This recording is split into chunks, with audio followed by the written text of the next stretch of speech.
Assalamualaikum. Hari ni Aira makan ayam goreng. Aira suka ayam goreng. Kalau ada sos lagi lah Aira suka. Okey, jangan lupa like, subscribe dan share baru boleh tengok cerita Aira yang terbaru. Okey, jom kita makan ayam ni.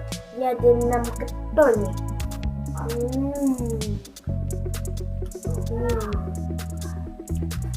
ni.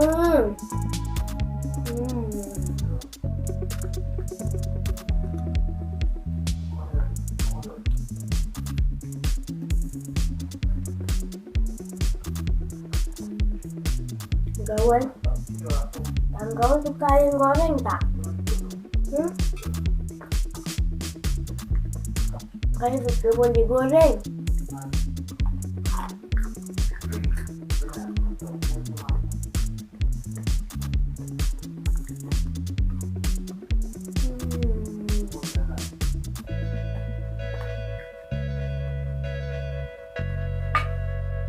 Ya, betul.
Aku pulang.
Okay kawan-kawan, Ayah nak makan perlahan-lahan.